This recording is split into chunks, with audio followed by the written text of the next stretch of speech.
오늘 본문은 어떤 특별한 상황 가운데서 시작하게 됩니다. 1절을 보면은 그동안에 무리 수만 명이 모여 서로 밟힐 만큼 되었더니 예수께서 먼저 제자들에게 말씀하여 이르시되라고 기록하고 있습니다. 수만 명의 군중이 모여서 서로 밟힐 만큼 되었다라고 합니다. 예수님의 인기가 그리고 예수님에 대한 그 사람들의 관심이 그만큼 절정에 달했을 순간입니다. 이러한 상황 가운데서 예수님은 그 무리를 보시고 그 무리에게 말씀하시기 전에 먼저 제자들에게 말씀하십니다.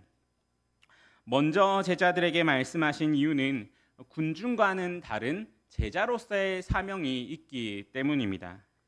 군중과는 다른 제자들이 앞으로 감당해야 할 사명이 있습니다. 제자들은 이 세상에 복음을 전해야 할 증인들이었습니다. 그 증인으로서의 사명을 감당함에 있어서 제자들이 앞으로 당해야 할 일들은 지금 이렇게 수많은 관심과 수많은 인기를 누리는 것이 아니라 앞으로 박해와 고난을 당하는 일이었습니다. 제자들은 앞으로 회당과 권세자들 앞에 끌려갈 것이고 박해받을 것이고 목숨을 위협받을 것입니다. 그러한 제자들에게 예수님이 하신 말씀이 지금 바로 두려움에 관한 말씀입니다. 우리는 두려움의 시대를 살아가고 있습니다. 현대인들은 수많은 두려움 속에서 살아갑니다. 사람들의 시선이 두렵고 사람들의 평가가 두렵고 또는 내 자신에 대한 어떤 확신하지 못함이 두렵고 내 자신의 미래가 두렵습니다. 그런데 오늘 예수님께서는 이 두려움의 문제를 정면으로 다루십니다. 예수님은 이 두려움의 문제를 다루시면서 두려움을 없애는 것이 아니라 이 두려워할 대상을 바꾸어 주십니다. 그리고 그 변화를 통하여서 진정한 자유를 주시게 됩니다. 예수님은 제자들에게 먼저 바리새인의 누룩 곧 외식을 주의하라라고 말씀하십니다. 바리새인의 외식은 정의하자면은 위선이라고 할 수 있었습니다. 바리새인들은 겉으로는 경건해 보였지만 그 속은 달랐습니다. 사람들 앞에서는 율법을 철저히 지키는 것처럼 보였지만 그 하나님 앞에서 모든 것을 아시는 하나님 앞에서는 교만과 위선으로 가득했습니다. 신약 성경에서 바리새인에 관한 묘사들을 한번 살펴보면은 그들은 사람들에게 보이기 위해 기도했고 사람들에게 칭찬받기 위해 구제했고 사람들에게 인정받기 위해 금식했습니다. 그들의 신앙은 철저히 사람을 의식한 신앙이었다라고 할 수 있습니다. 하나님을 예배하는 것 같았지만은 실제로는 사람의 눈을 의식하고 사람의 평가를 두려워하는 신앙이 되었습니다. 예수님은 이 신앙을 누룩이라고 표현하십니다. 누룩은 아주 작은 양이지만은 그 작은 양이 반죽 전체를 부풀게 만듭니다. 마찬가지로 이러한 외식도 처음에는 작은 양 그리고 작고 사소해 보이는 것이지만은 결국에는 그 신앙 전체를 썩게 만듭니다. 처음에는 이 정도는 괜찮겠지라고 생각하며 시작한 이중적인 모습이 어느새 신앙 전체를 가짜로 만들어 버리게 되는 것입니다. 예수님은 이어서 감추인 것이 드러나지 않을 것이 없고 숨긴 것이 알려지지 않을 것이 없다라고 말씀하십니다. 이러한 말씀은 단순히 어떤 비밀이 다른 사람들 앞에서 들통난다, 결국엔 그 위선이 들통난다라고 하는 것을 넘어서서 모든 것은 하나님 앞에서 다 드러날 수밖에 없다라는 것을 알려주시는 것입니다. 히브리서 4장 13절은 이렇게 말씀합니다. 지으신 것이 하나도 그 앞에 나타나지 않음이 없고 우리의 결산을 받으신 이의 눈앞에 만물이 벌거벗은 것 같이 드러나리라. 우리는 사람의 눈을 속일 수 있을지 몰라도 하나님 앞에서는 아무것도 속일 수 없다라고 하는 것을 명심해야 합니다. 그러므로 우리가 하나님 앞에서라고 하는 그 코람데오라고 하는 그 말씀을 항상 마음에 품고 살아갈 때 우리가 정말로 외식하는가, 우리는 무엇을 두려워하며 나의 이 행동을 하는가라는 것을 한번 비춰 볼 수 있게 됩니다. 그렇다면 우리는 왜 어떤 것에 대하여서 외식하고 위선적이고 이중적인 삶을 살게 됩니까? 그 이유는 우리가 그 어떤 것에 대하여서 하나님보다 다른 것을 더 두려워하기 때문입니다. 하나님보다 사람의 시선이 더 신경 쓰이고 하나님의 평가보다 사람의 평가가 더 중요하게 될 때 우리의 신앙은 하나님을 온전히 바라보지 못하고 어떤 것에서는 무엇을 감추고 속이는 신앙이 되어버립니다. 우리가 사람을 두려워할 때 우리는 자연스럽게 하나님보다는 사람을 의식한 신앙이 되어버리는 것입니다. 예수님께서는 이 위선적인 삶이 얼마나 헛된 것인지를 말씀하십니다. 결국에는 모든 것이 드러날 것이기 때문입니다. 그렇다면 우리는 이 삶에서 혹은 이중적인 그 신앙의 모습들 가운데서 어떻게 하여야 합니까? 예수님은 그 답을 다음 구절에서 말씀해 주십니다. 위선은 잘못된 두려움에서 시작하므로 우리가 그 두려워하는 대상을 바꾸어야 한다라고 말씀하여 주시는 것입니다. 예수님은 두려워하지 말아야 할 대상과 두려워해야 할 대상을 명확하게 구분해 주십니다. 예수님은 먼저 사람을 두려워하지 말라라고 말씀하십니다. 몸은 죽여도 그 후에는 능히 더 못하는 그들을 두려워하지 말라라고 말씀하십니다. 여기서 사람이 할 수 있는 것의 한계가 나타납니다.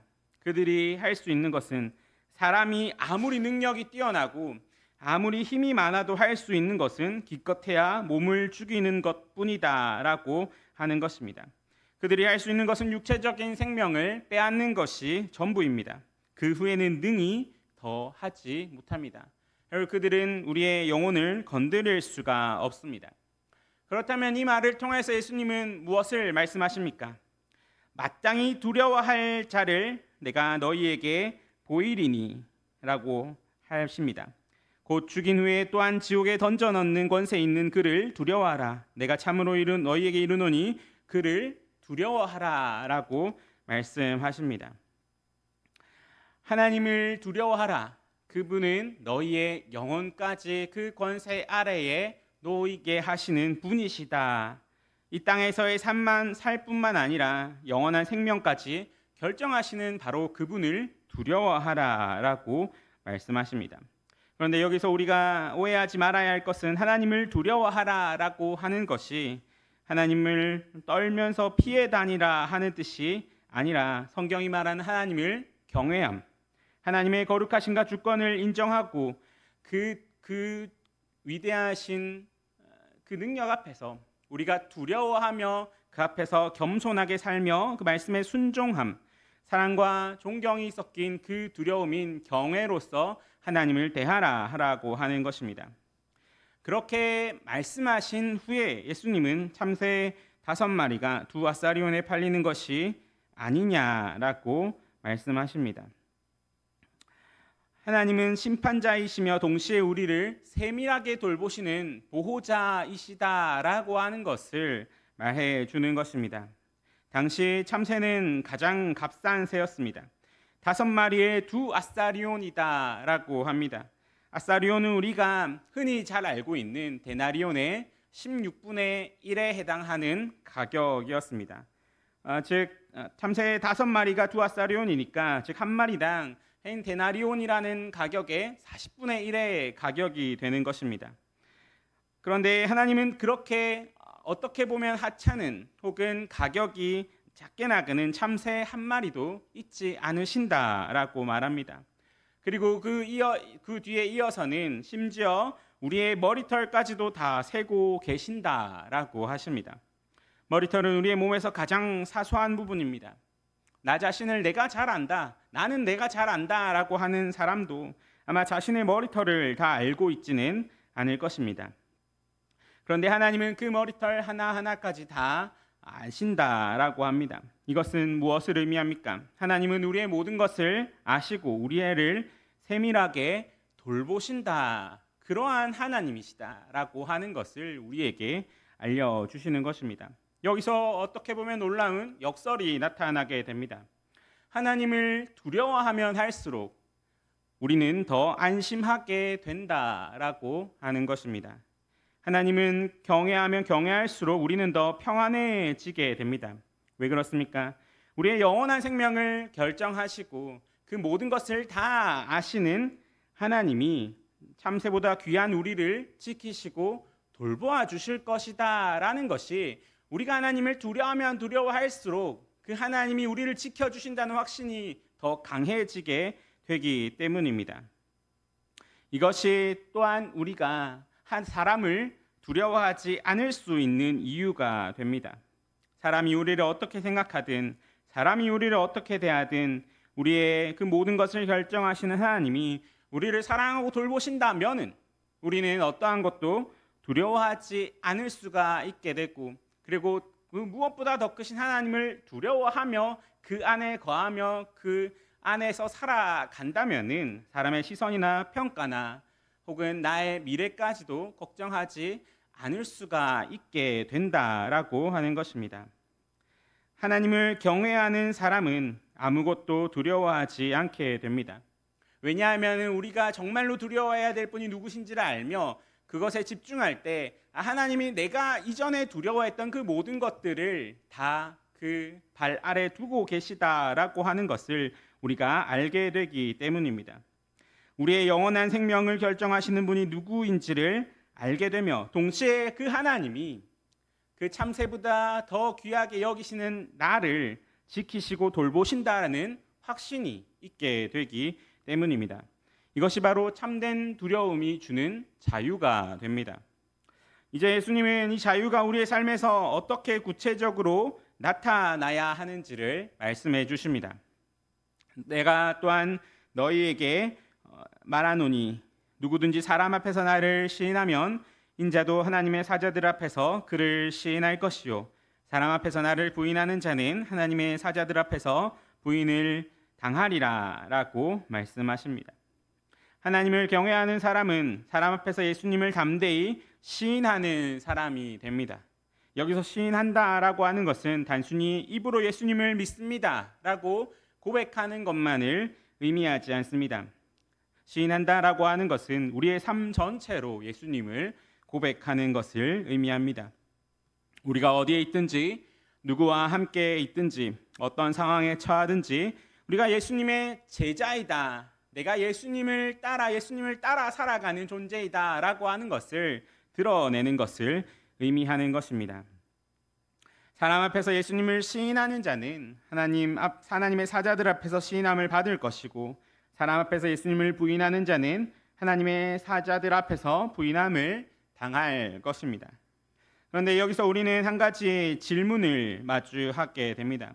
그렇다면 우리가 정말로 내 평생에 걸쳐서 예수님을 시인하지 않았는데요, 때때로 예수님을 부인할 때도 있었고 내 삶을 돌아보면은 그렇게 예수님을 시인하는 삶을 살지 못했는데 그럼 이 내 삶은 어떻게 될 것인가라고 하는 것입니다. 베드로처럼 두려움에 예수님을 부인하면은 그러면 우리는 과연 하나님 앞에서 그 부인함을 당할까라고 하는 것입니다. 예수님은 이에 대한 답을 이렇게 해주십니다. 누구든지 말로 인자를 거역하면 사하심을 받으려니와 성령을 모독하는 자는 사하심을 받지 못하리라. 이 말씀을 통하여서 예수님은 우리에게 위로와 경고를 동시에 주십니다. 예수님은 이 말씀을 지금 제자들에게 하고 계십니다. 제자들이 이제 앞으로 어떤 삶을 살게 됩니까? 앞으로 박해받을 것이고 연약한 순간에 넘어질 수도 있을 것입니다. 예수님은 그런 일시적인 실패는 회복될 수 있다라고 말씀하십니다. 베드로는 두려움 가운데 예수님을 부인했지만 그는 회개했고 다시 돌아왔습니다. 그러나 동시에 경고하고 계십니다. 지금 경고의 예시가 되고 있는 이들은 바로 바리새인들입니다. 지금 성령을 모독하는 자라고 하는 그 예시가 바로 바리새인들이 됩니다. 지금 이 상황은 계속해서 연결된 상황으로서 어디서부터 연결되냐면 예수님이 귀신을 쫓아내는 사역을 보고 그가 귀신의 왕 바알세불을 힘입어서 귀신을 쫓아낸다라고 비방하는 그 상황부터 지금 본문이 계속 연결되고 있습니다. 성령의 명백한 역사를 악한 역사라고 모독하며, 그리고 그것이 잘못되었음을 예수님이 알려주셨을 때 거기서 회개하지 않고 마음을 더욱더 완악하게 하여서 이제 심지어는 예수님을 실제로 해치려는 생각까지 하는 그들이 바로 지금 성령을 모독하는 자들의 예시가 되고 있는 것입니다. 이 바리새인들이 어떻게 됩니까? 예수님을 계속 부인하고 계속 대적하며 결국 그 마음은 점점 더 강팍하게 되어져 갑니다. 그것이 바로 용서받을 수 없는 죄가 됩니다. 성령님의 그 일하심, 성령을 모독한다라고 할 때 이 모독이라는 단어는 대적하다라고 하는 의미를 동시에 포함하고 있습니다. 성령님은 우리로 하여금 죄를 깨닫게 하여 회개로 이끄시는 분이시며 믿음을 주시는 분이십니다. 하지만 이 성령을 대적하여서 그 성령의 사역을 내가 애써 닫을 때에 성령을 모독하며 거부하는 것은 회개와 믿음으로 가는 모든 통로를 막아버리는 것이 되기 때문에 예수님은 이를 사하심을 받지 못하는 죄로 말씀을 하십니다. 예수님은 이렇게 하면서 반대로 성령을 모독함으로써 사하심을 받지 못한다라고 하는 말씀을 하시면서 위로와 경고와 동시에 우리가 무엇을 의지해야 하는가라는 것을 알려주십니다. 우리는 그 모든 것에 있어서 성령을 의지해야 합니다. 우리가 어떻게 사람 앞에서 예수님을 시인할 수가 있겠습니까? 우리가 어떨 때에 그리고 우리의 삶으로 우리의 어떤 그것으로서 예수님을 시인할 수 있게 되겠습니까? 그것은 바로 성령님으로 인하여서 그렇게 할 수 있게 됩니다. 예수님은 이것을 말씀하신 후에 사람이 너희를 회당이나 위정자나 권세 있는 자 앞에 끌고 가거든 어떻게 무엇으로 대답하며 무엇으로 말할까 염려하지 말라. 마땅히 할 말을 성령이 곧 그때에 너희에게 가르치시리라 라고 말씀합니다. 예수님은 제자들이 앞으로 회당과 권세자들 앞에 끌려갈 것을 알고 계십니다. 그리고 그들이 박해를 받고 신문을 받을 것을 아셨습니다.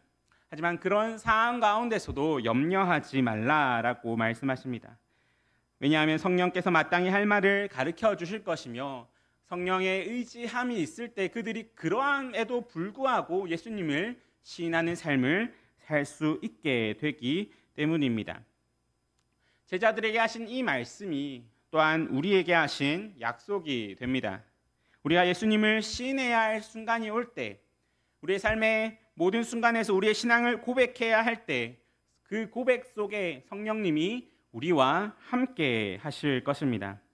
성령님께서 우리에게 마땅히 할 말을 가르쳐 주실 것이고 우리에게 필요한 담력을 주실 것입니다. 그럼으로써 우리가 다른 것을 두려워할 필요가 없다라는 것을 알려주십니다. 우리는 다른 것을 두려워할 필요가 없습니다. 하나님을 두려워하며 주 안에 거할 때에 성령님께서 우리에게 다른 모든 것들을 이길 힘과 능력을 주십니다. 주님을 시인하며 산다는 것은 우리가 누구인지, 우리가 누구를 섬기는지를 분명히 하는 것이 됩니다. 우리의 삶이 침묵하는 삶이 아니라 고백하는 삶이 되어야 한다라고 하는 것입니다. 우리가 사람을 두려워하지 않고 담대히 신앙을 고백하게 될 때 그것을 통해 하나님이 일하십니다.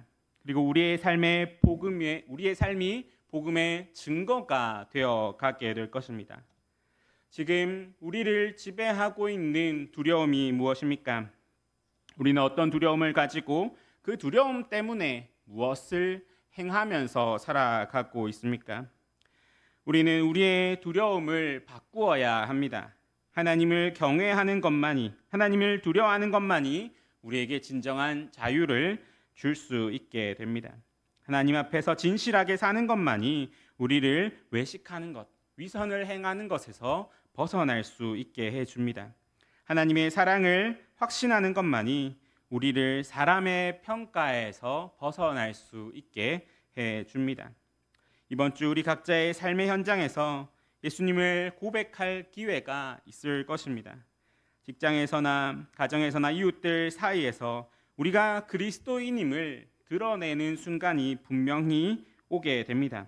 그때 사람을 두려워하지 말고 하나님을 의지하여 담대히 우리의 신앙을 고백합시다. 성령께서 우리와 함께 하셔서 필요한 지혜와 용기를 주실 것입니다. 하나님을 경외하는 자에게 주시는 참된 자유를 누리며 살아갑시다. 그리하여서 그 안에서 정말로 주님을 경외함으로 얻어지는 평안과 기쁨과 자유를 마음껏 맛보는 저와 여러분이 되기를 간절히 소망합니다.